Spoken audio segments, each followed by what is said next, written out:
Muy bien, estamos en la última parte del tema farmacodinamia y vamos a ver ahora el por qué las respuestas no son lineales y existe una variación a la respuesta de acción de fármacos en el organismo, ¿ya?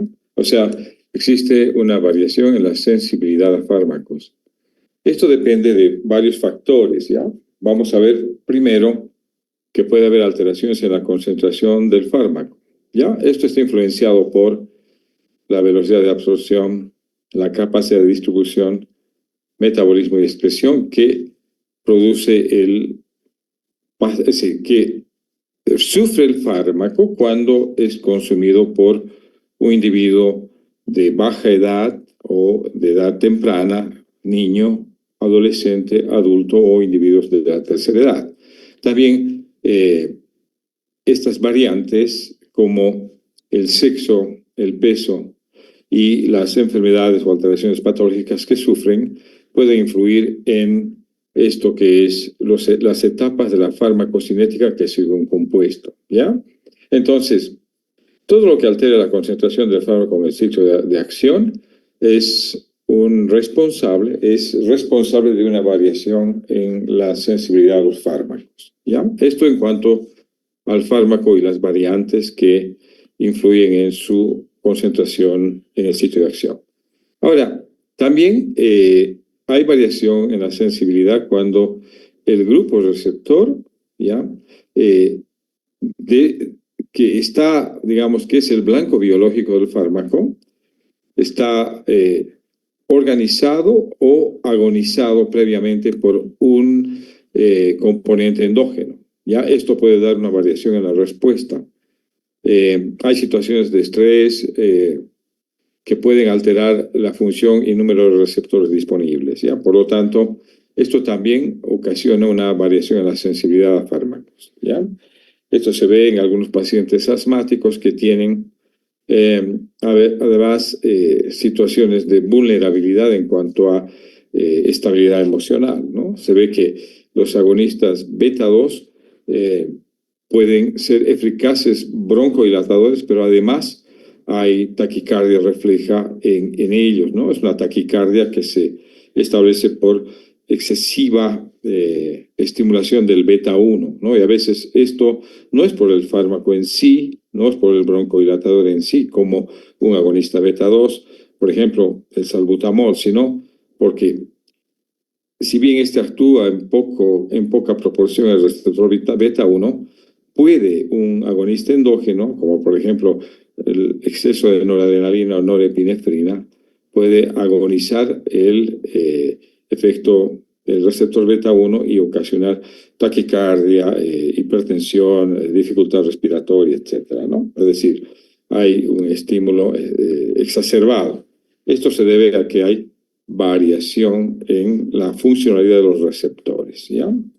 Entonces, es un segundo mecanismo posible que hay que considerar cuando obtenemos una variación en la sensibilidad a fármacos. Muy bien.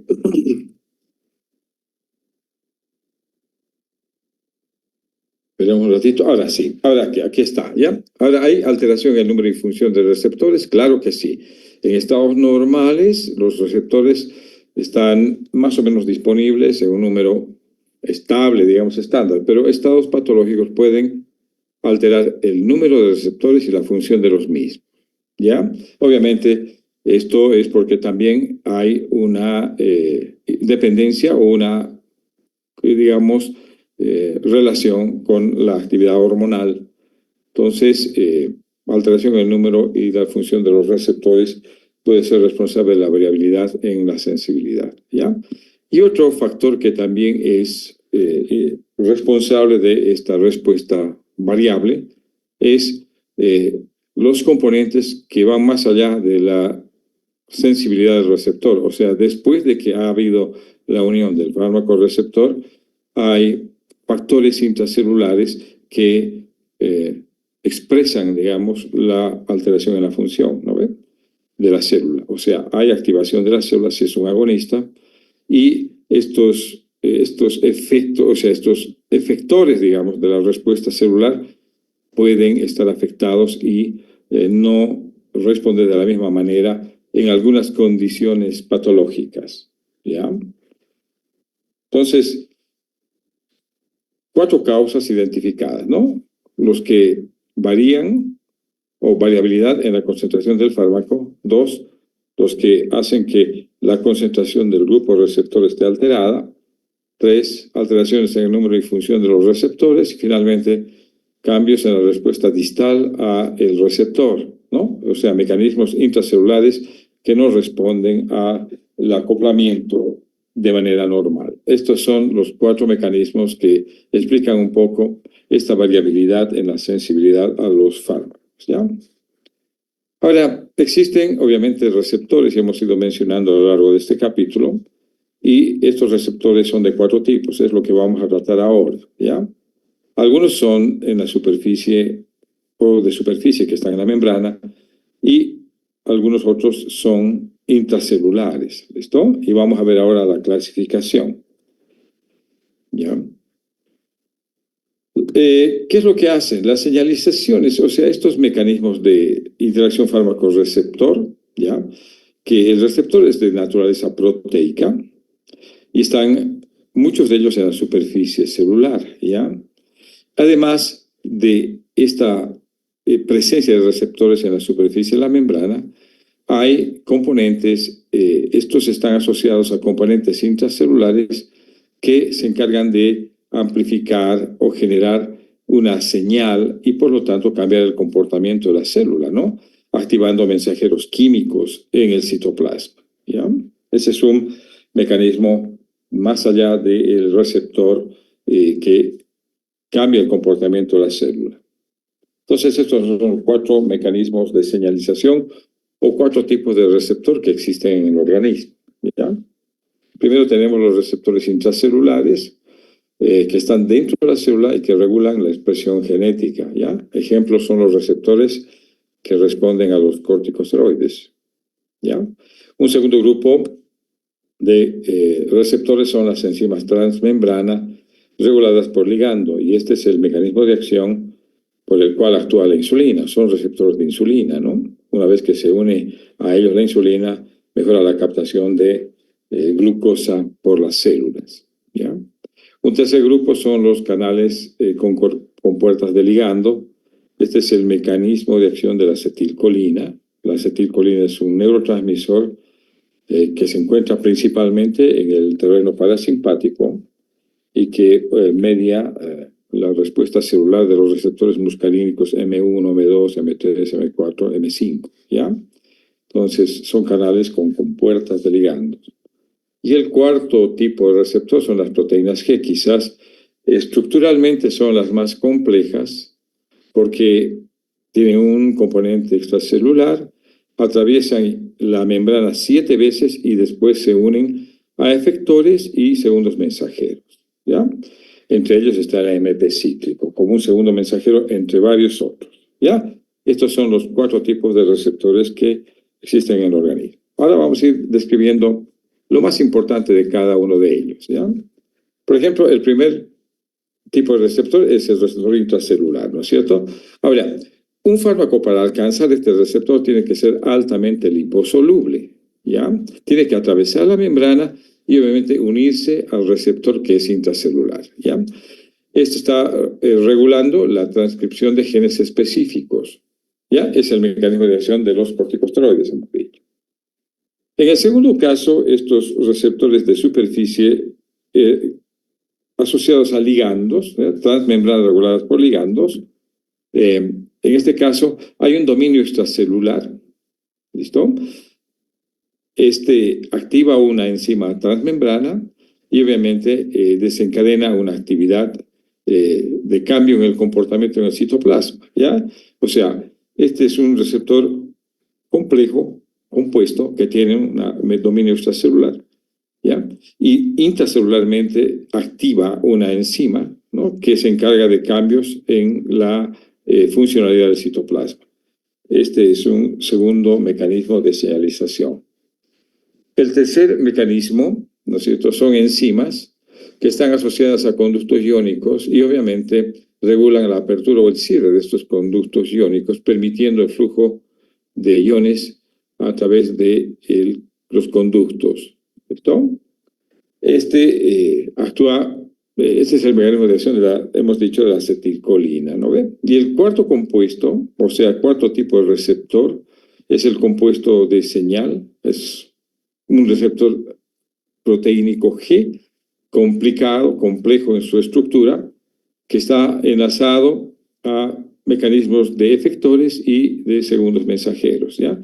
Tiene un componente de dominio extracelular, aquí está, ¿listo?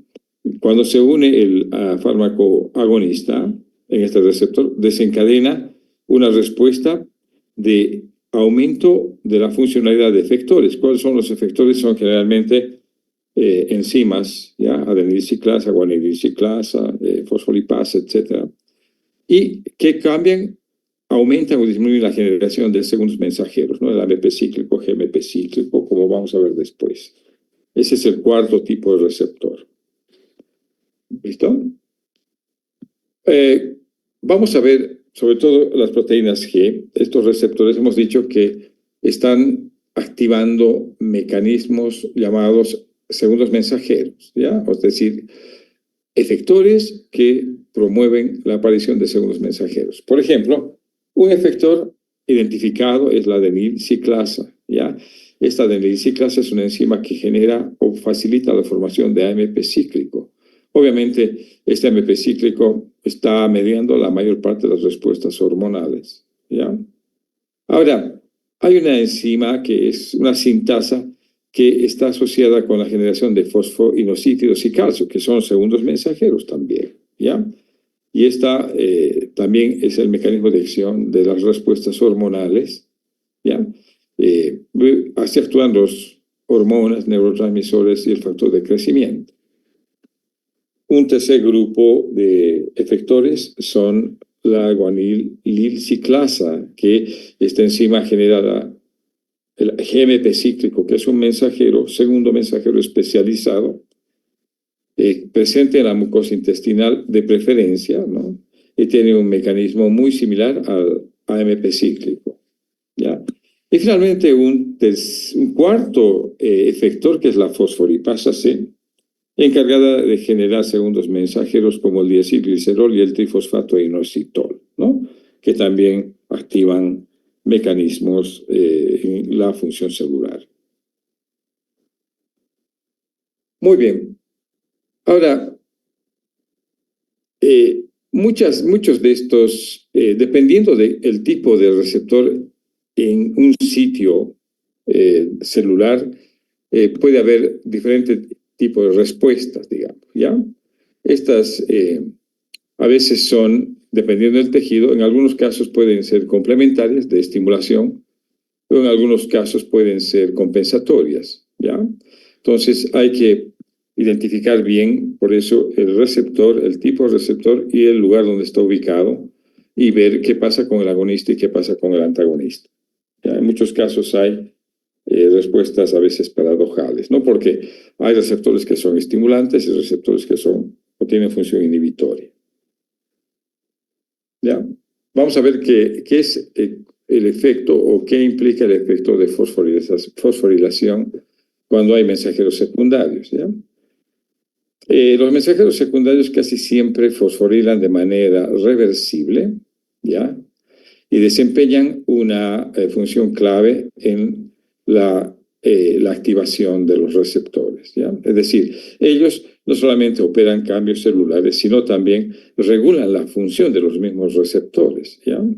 Entonces, ellos mismos, estos mensajeros secundarios, pueden producir una amplificación de la señal o la regulación flexible, que es la atenuación de la señal.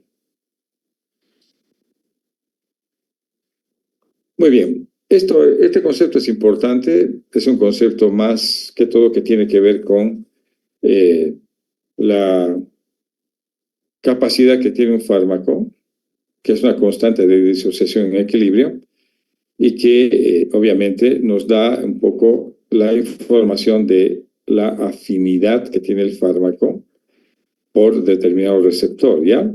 Si el KD es bajo, la afinidad de unión es alta. y si el KD es alto, la afinidad de unión es baja. ¿Listo? Entonces, esta es una constante de disociación que nos expresa el mecanismo llamado afinidad o el concepto de afinidad. Muy bien. Ahora vamos a ver qué pasa con los moduladores alostéricos. Si ustedes se acuerdan, ayer hemos mostrado una imagen estructural de un receptor y hemos explicado el sitio donde se une el agonista y el antagonista y que compiten por el sitio si son agonistas competitivos o antagonistas competitivos, ¿no ven? Pero hay otros sitios donde se unen los activadores alostéricos o los inhibidores alostéricos, ¿ya? ¿Qué hacen los activadores alostéricos? Se unen a un sitio distinto en la estructura del receptor y hacen que éste sea más sensible y más afín a determinado fármaco. ¿Ya? Este es un activador, lo hace más sensible o más afín, y este es un inhibidor que al unirse al receptor lo hace menos afín o menos selectivo. ¿Ya? Los moduladores alostéricos entonces definen un poco la sensibilidad y la capacidad que tiene el receptor de unirse a un agonista o a un antagonista.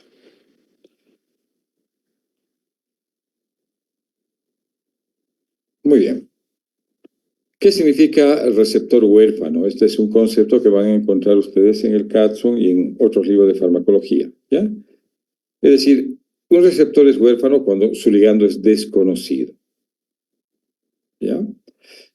Obviamente, estos receptores, cuando se descubren y no se identifica el ligando, constituyen un desafío investigativo porque así es como avanza la investigación farmacológica, ¿no?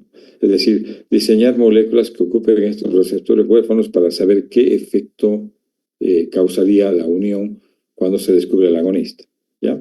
Entonces, este es un desafío pendiente que tiene la investigación.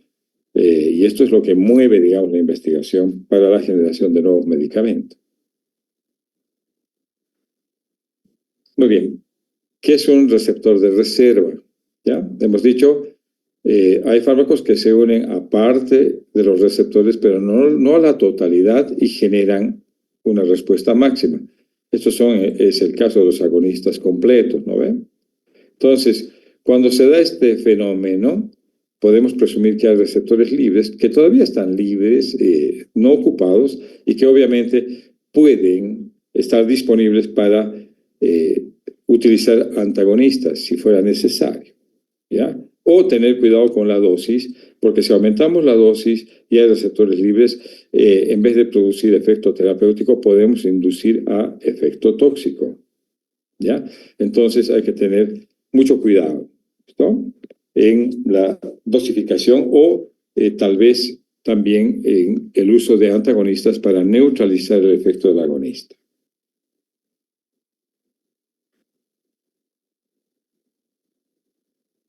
Muy bien.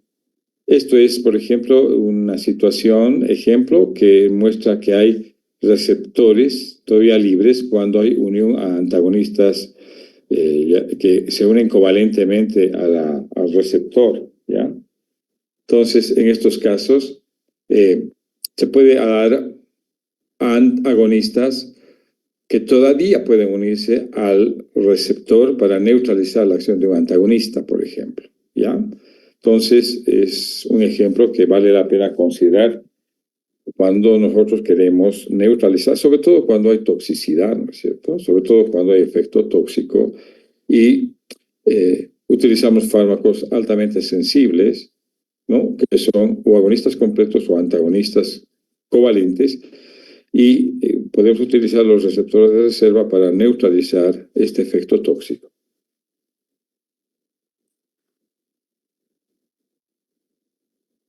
Mira, dice,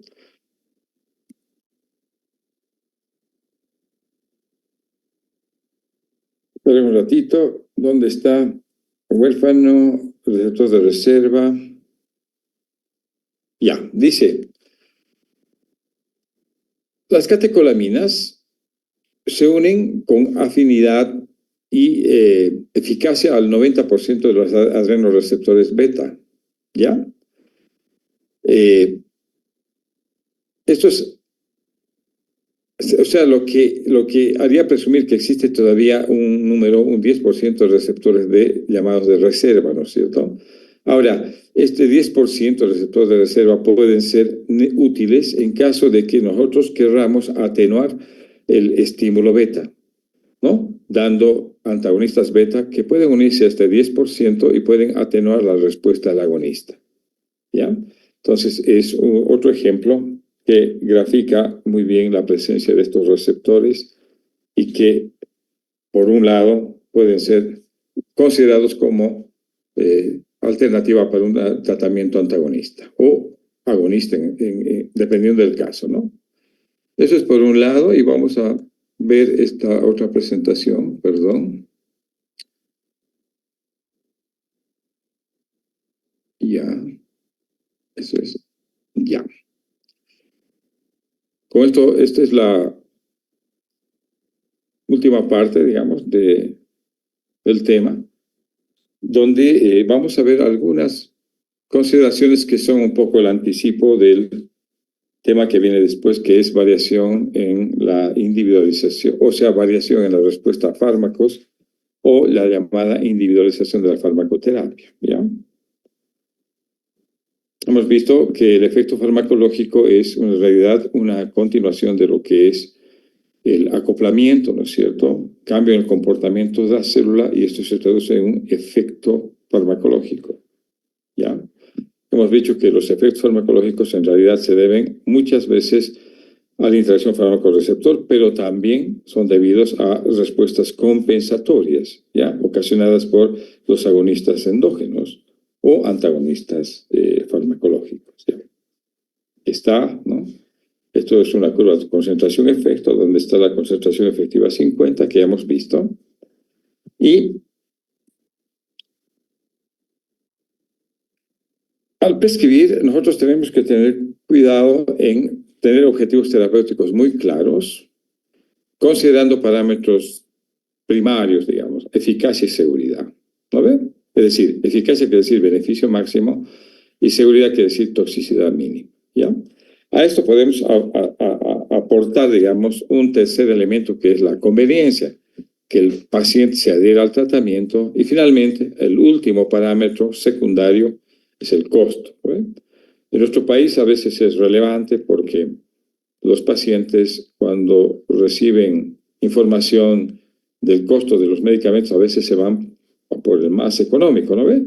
Sin importar la procedencia y a veces esto no es muy razonable porque estos medicamentos de bajo costo son de contrabando y no tienen principio activo.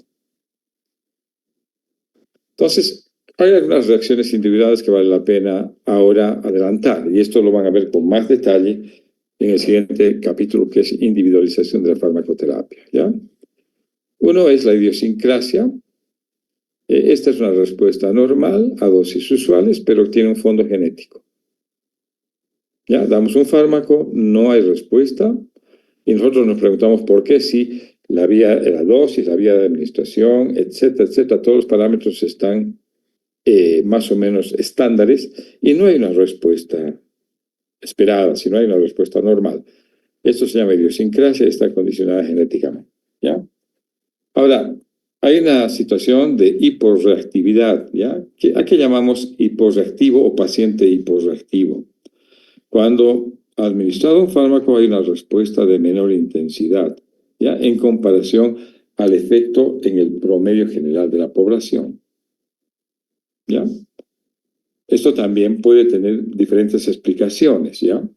Pero es una respuesta individual que es variable, ¿no? ¿Qué significa hiperreactividad? Cuando esperamos una respuesta de mayor intensidad al efecto farmacológico esperado en la población general, ¿ya? Se llama hiperreactivo, ¿ya? Ahora, las reacciones de hipersensibilidad están presentes en la farmacoterapia.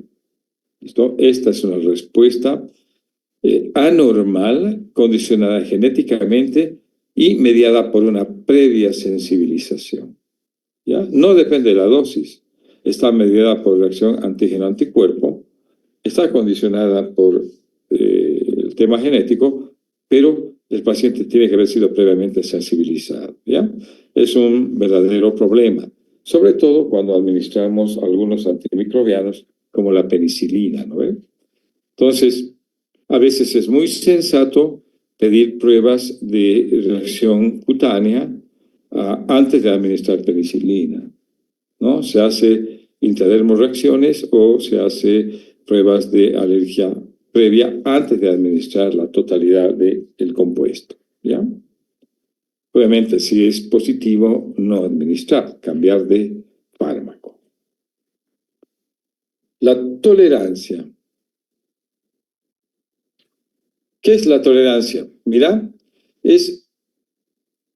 esto es una resistencia normal a dosis usuales, es decir, hay menos respuesta a la esperada cuando uno, perdón, está saltando mucho, ¿ya?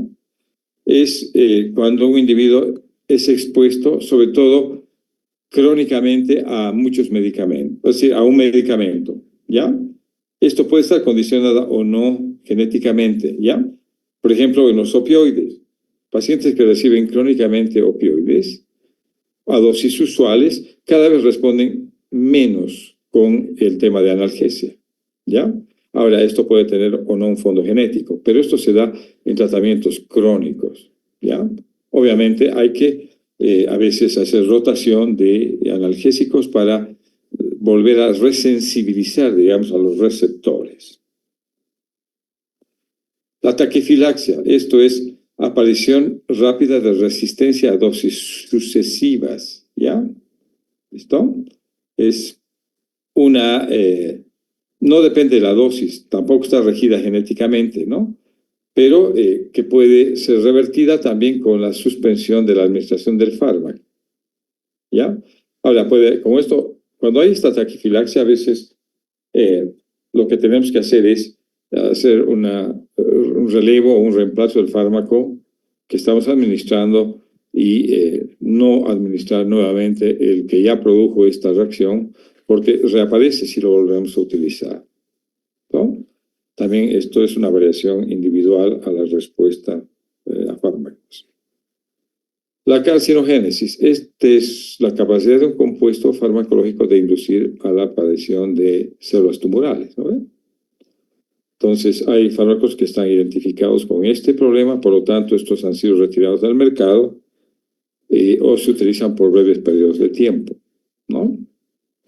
La teratogénesis es la capacidad de producir anomalías en el feto cuando hay embarazo, se administra al embarazada, ¿ya?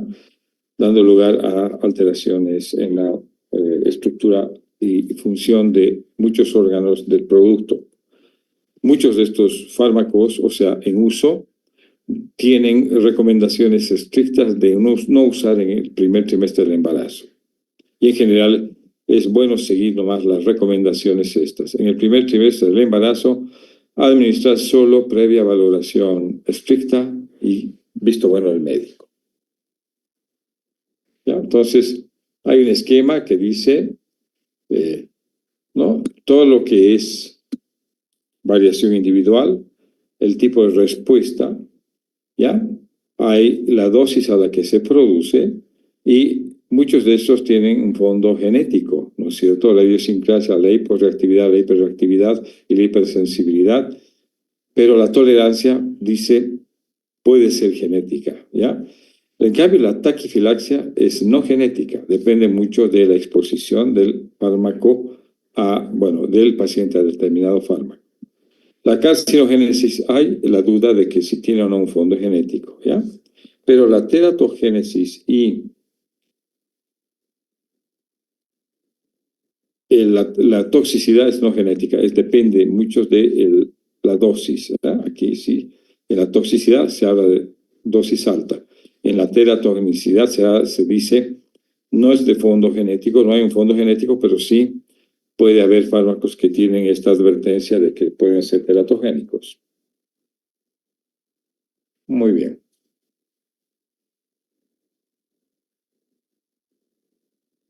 No todos los fármacos tienen siempre un solo efecto, pueden tener varios efectos, ¿ya? La selectividad es un objetivo de la industria de la investigación farmacológica y el de la industria es producir fármacos con menos contaminación o menos xenobióticos, digamos, ¿no? Pero no siempre esto es posible. Los fármacos tienen efectos colaterales y pueden producir, cuando se unen a determinado receptor, el efecto terapéutico buscado, y cuando se unen a otro receptor pueden ser responsables de efectos colaterales o efectos tóxicos, ¿ya? Entonces, el objetivo grande es: un fármaco es eficiente cuando tiene selectividad y no tiene efectos colaterales o tóxicos, ¿no? A mayor selectividad clínica, mayor utilidad terapéutica. Eso es lo que caracteriza a un fármaco altamente selectivo, ¿ya? Entonces aquí está el concepto de efecto terapéutico, que es el objetivo en realidad por el que administramos compuestos, y el efecto colateral, ¿no? Que son paralelos a los efectos benéficos. El efecto colateral aparece paralelamente al efecto benéfico. ¿Listo? ¿Ya? Estos efectos colaterales pueden ser molestos, pero generalmente pueden ser controlados con medidas como bajando la dosis, aumentando el intervalo de dosificación, o recomendando el consumo de no xenobióticos o de alimentos que pueden aumentar un poco la toxicidad, reducir el consumo de tabaco, prohibir el uso de alcohol, etc. Esto puede manejarse desde el punto de vista de el controlar estos efectos colaterales, que generalmente no son dañinos, ¿eh?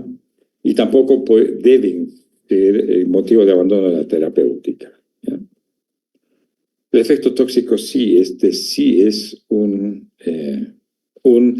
efecto que es dosis dependiente. Obviamente, este efecto tóxico se presenta cuando existe altas dosis de medicamento, ¿ya? Entonces, ¿qué es lo que tenemos que hacer? Cuando hay toxicidad, reajuste de dosificación. Es lo que se recomienda. ¿Ya? Y el concepto de índice terapéutico, hemos dicho, el índice terapéutico es el margen de seguridad que tienen los fármacos, ¿no ve? Relaciona la dosis tóxica 50 con la concentración o la dosis efectiva 50, ¿no ve? Entonces, un fármaco tiene un buen índice terapéutico cuando el resultado es mayor a 10. ¿No? Tiene un bajo índice terapéutico cuando el resultado es menor a 10. Esto quiere decir que el margen de dosificación o las variaciones en la dosificación deben ser estrictas, no lejos, digamos, no alejarse mucho de la dosis recomendada. Eso quiero decir. En cambio, los fármacos que tienen un amplio índice terapéutico tienen un margen de seguridad mayor, obviamente pueden oscilar más en sus rangos de dosificación. Muy bien.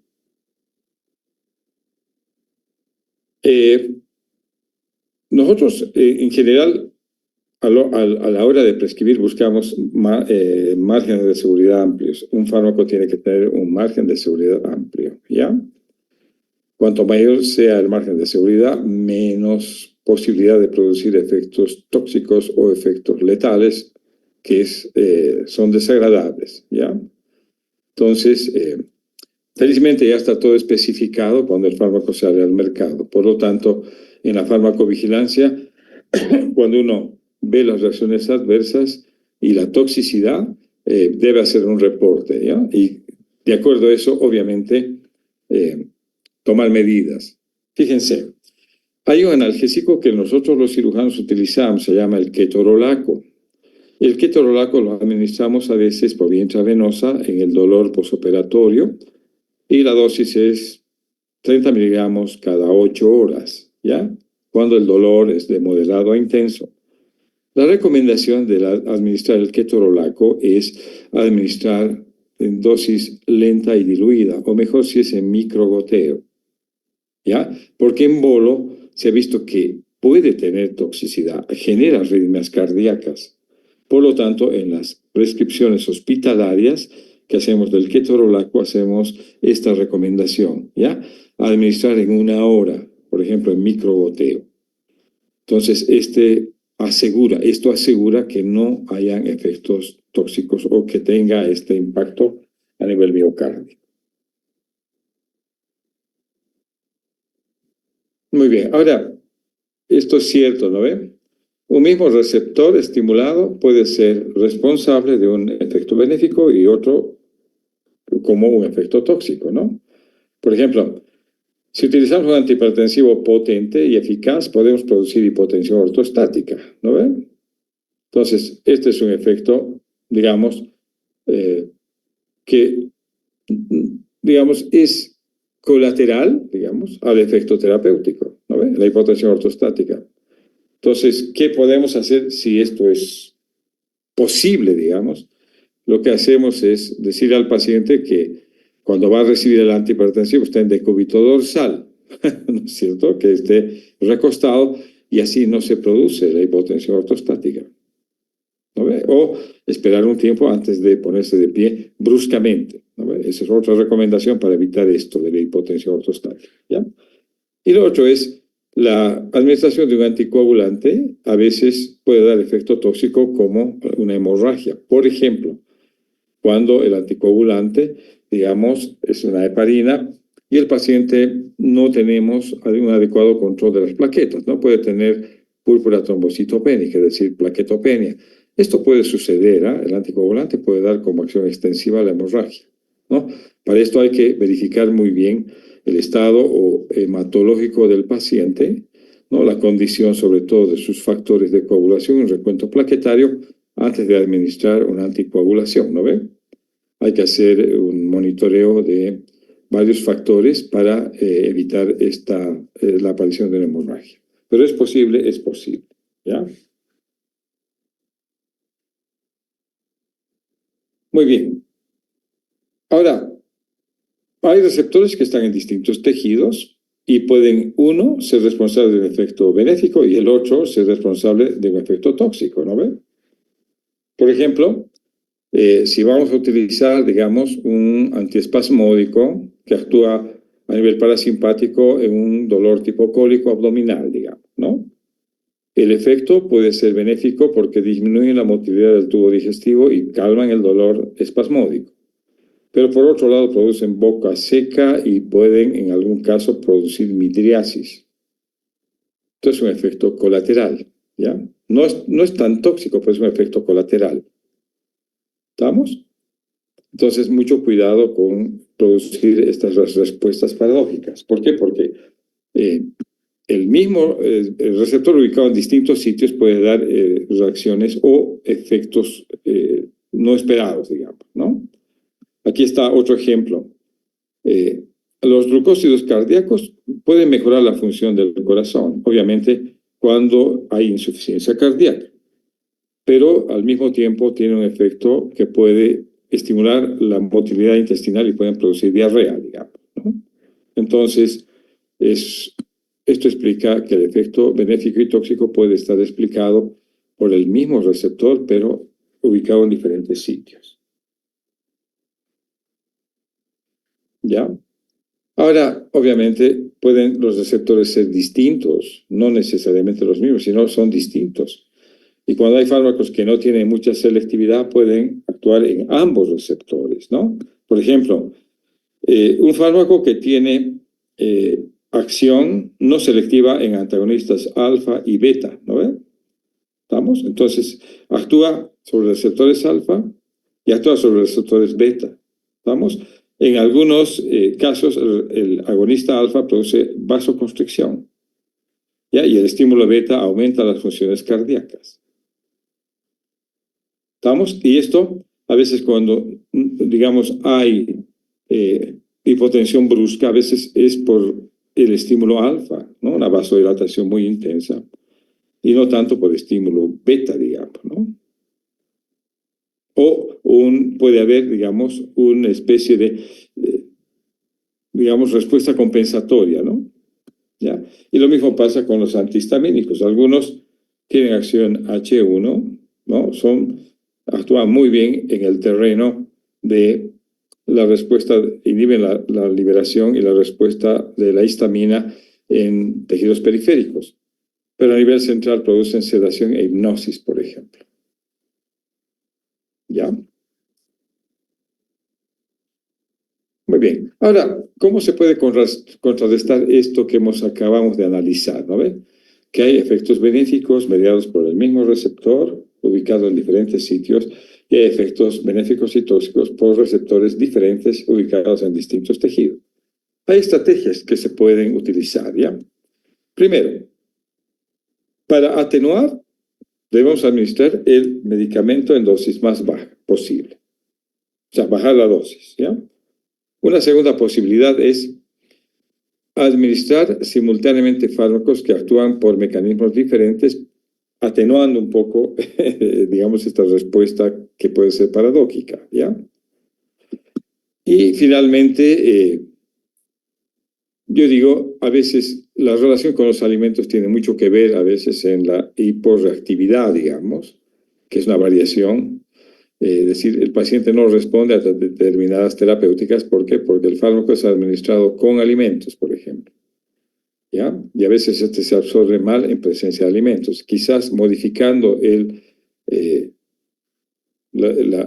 horario de la toma podemos mejorar, digamos, la variación esta individual. ¿Listo? ¿Ya? Y también a veces en esto también tiene que ver un poco la vía de administración. ¿Ya? A veces si necesitamos un tratamiento sostenido a largo plazo, hay que utilizar vías de absorción lenta. Pero si necesitamos un fármaco de acción inmediata para una condición urgente, utilizamos la vía intravenosa, digamos, ¿no? Esto puede afectar la respuesta también individual a la terapia. Lo importante es tener objetivos terapéuticos claros y tener un conocimiento muy profundo, digamos, de los medicamentos que utilizamos para determinado paciente, ¿no ven? El objetivo es individualizar la terapéutica, verificando eficacia, seguridad sobre todo, ¿ya? Y además tener en cuenta las características farmacodinámicas para no producir esto que se llama, o atenuar esta variación en la respuesta individual. Y con esto, pues, habríamos terminado, digamos, el capítulo de farmacodinámica. Muy bien. Si hay alguna pregunta, a sus órdenes. ¿Listo?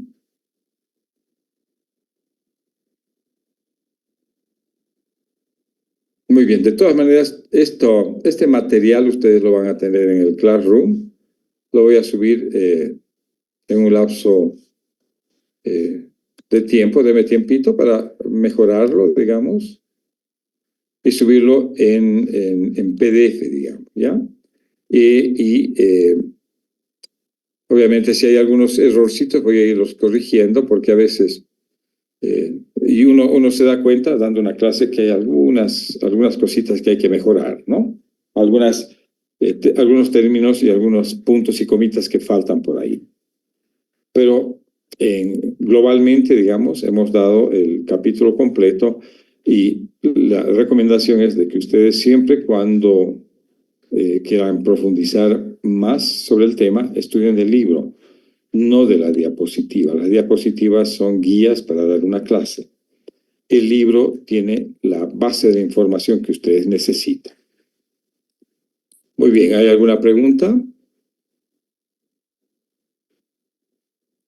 Si no la hay... Buenas noches, doctor. Sí. En el chat mencionaron que no le quedó muy claro el índice terapéutico. Si lo podría volver a explicar, por favor. El índice terapéutico es digamos, el margen de seguridad. A través del índice terapéutico uno obtiene una ecuación, ¿ya? Se obtiene de una ecuación que es dosis efectiva, o sea, dosis tóxica 50 sobre dosis efectiva 50, ¿no ven? Es decir, en realidad es el margen de seguridad que tiene un fármaco. El índice terapéutico debe ser superior a 10 para que un fármaco sea seguro. ¿Listo? Esto significa que a determinadas variaciones de dosis este fármaco sigue manteniendo, digamos, su efecto terapéutico. En cambio, eso es cuando tiene un buen índice terapéutico, ¿ya? Mayor a 10. Cuando el índice terapéutico es menor a 10, mínimas variaciones de dosificación hacen que ya se produzca o efecto tóxico o efecto subterapéutico. Entonces, es una medida de margen de seguridad.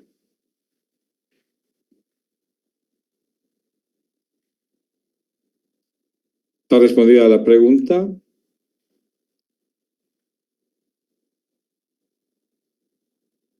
Sí, Bueno. doctor. Muy bien. ¿Alguna otra?